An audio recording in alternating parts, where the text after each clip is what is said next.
Hello, welcome back. Today we are going to start with chapter 8 of grade 10, a very new concept to you. This is absolutely new. Earlier we have learned a lot about triangles. We have been learning it from our grade 6 onwards, the properties of triangle. Whatever we are going to study today is also about triangles, but an entirely new concept. The name of the chapter, Trigonometry. Before we start any chapter, we must know the meaning of the word.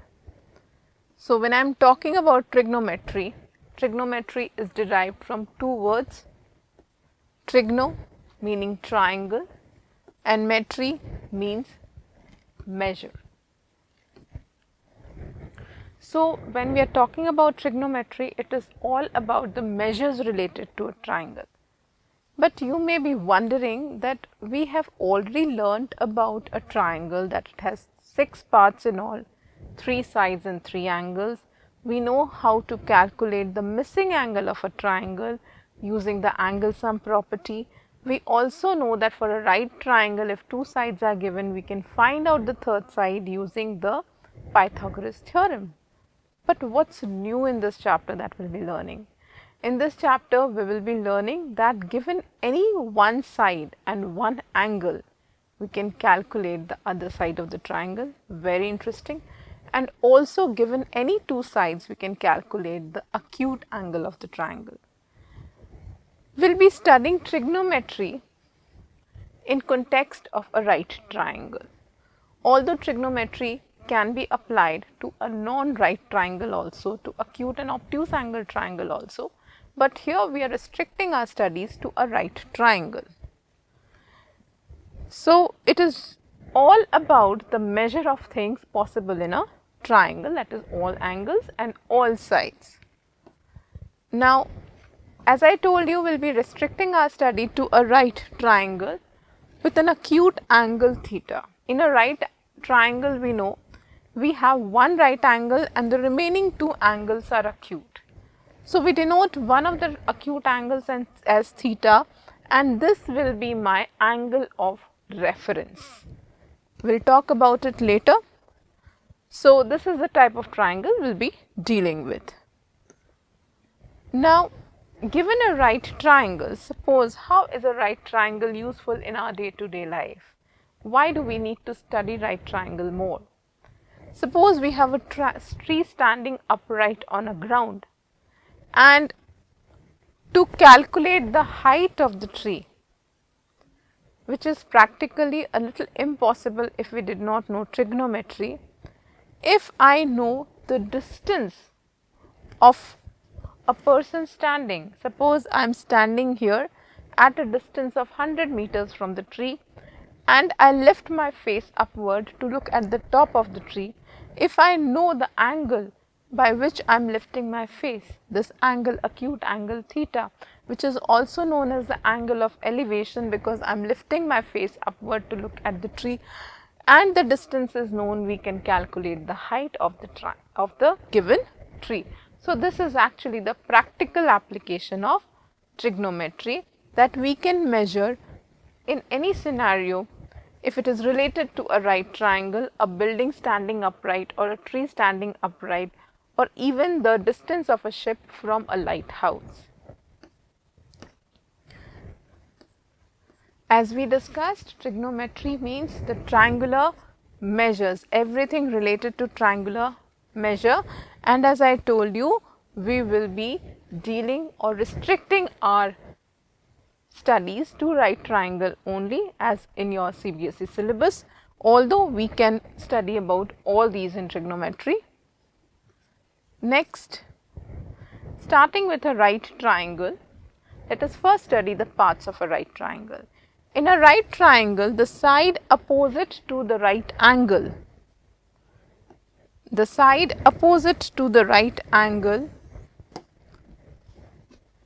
is the largest side of the triangle and is known as the hypotenuse. The side adjacent to the right angle is known as the base of the triangle, and this is the perpendicular.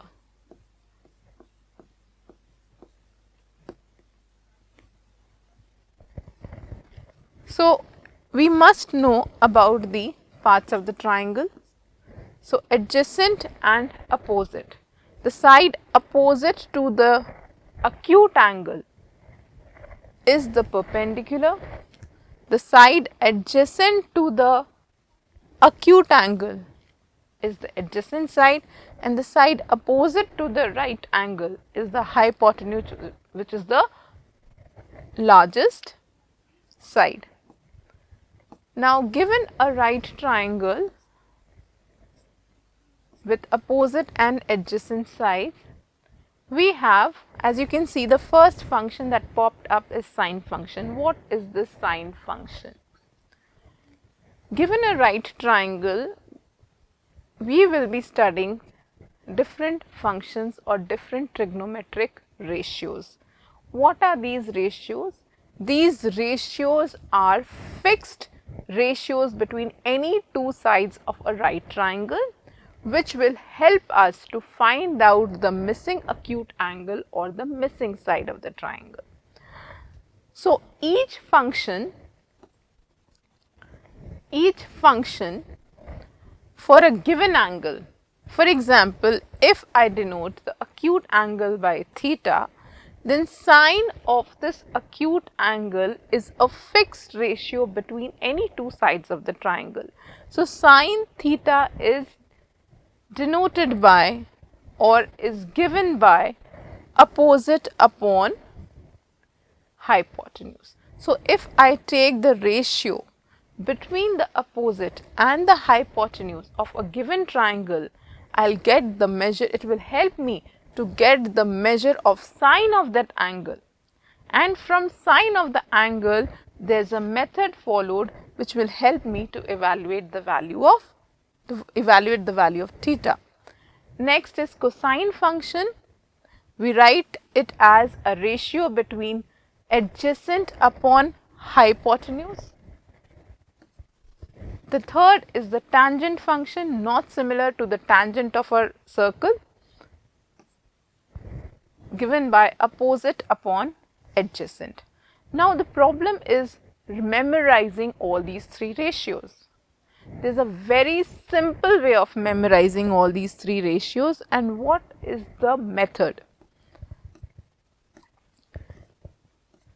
As we can see, sine theta is given by the ratio opposite upon hypotenuse.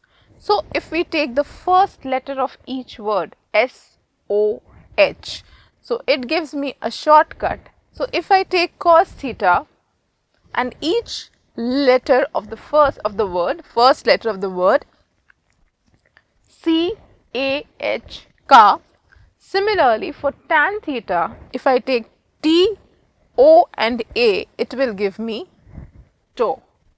We pronounce it as TO. So, if we remember SO, CA, TO, it helps us to remember the three ratios very easily. Gradually with practice, you will remember, you will not require these three shortcuts also, but initially you can memorize it like that. Also, tan theta is given by sine theta upon cos theta. How is it possible? Let me show you. Tan theta is opposite upon adjacent, and how sine theta upon cos theta will give you tan theta. We know sine theta is equal to opposite upon hypotenuse, cos theta equal to adjacent upon hypotenuse. So, if I divide sine theta by cos theta, hypotenuse will be cancelled and I will get opposite upon adjacent. This proves that tan theta, which is nothing but tan theta. So, tan theta can be written as sine theta upon cos theta. These are the three basic trigonometric ratios. We have yet three more trigonometric ratios. that we'll learn in the next slide. And what are they?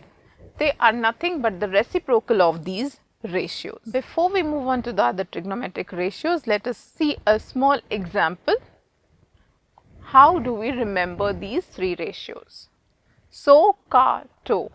So helps us to get the sine function, ka helps us to remember the cos function, and to helps us to remember the tangent function or the tan function.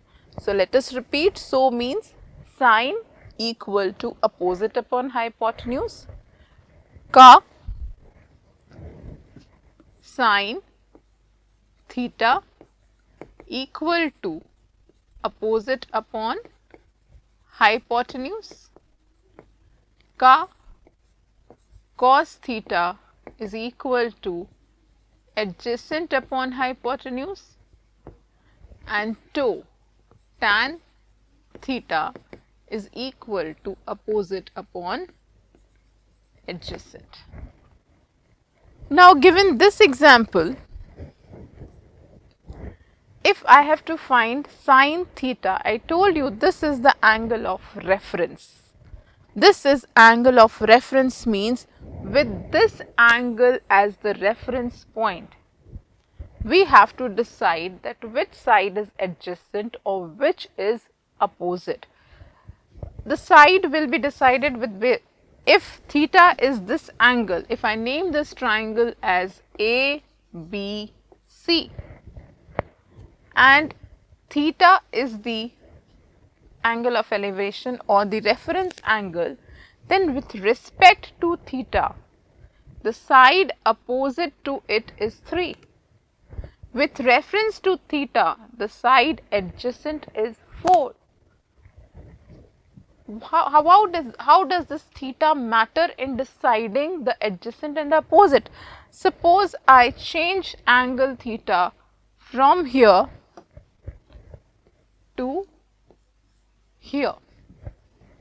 Suppose instead of theta being here, my point of reference, I have to calculate this acute angle theta, not this one. Now, with reference to this angle, this becomes my opposite side and this becomes my adjacent side. So, the opposite and the adjacent changes with the reference point or the reference angle. The hypotenuse remains same. So, this is very important to remember. So, if I have to find sine theta, so opposite, that is 3, hypotenuse 4. So, sine theta will be given by the ratio 3 upon 4. Remember, this is not the measure of the angle, this is the measure of the sine of an angle, and to find theta, we need to take the inverse of 3 upon 4. That is a little higher concept that you will learn later. You can assume it like this. For the time being, you may assume it like this, that sine theta, if sine theta is equal to 3 upon 4, is equal to sine of some angle.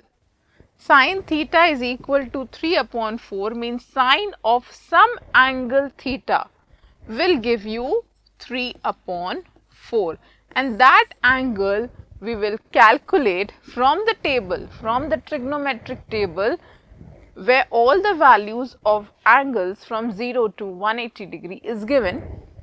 You will here 0 to 90 degree for your purpose.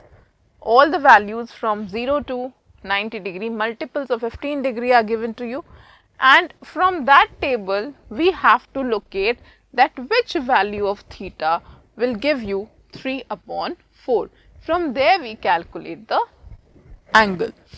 So, basically here what we have to concentrate on first in the first phase, remembering this trigonometric ratios. Now, if I have to find cos theta, it will be adjacent upon hypotenuse, adjacent side is 4 and hypotenuse is 5, and tan theta is adjacent upon, opposite upon adjacent, that is 3 upon 4. This was a very basic exercise for you to remember the values of the trigonometric ratios.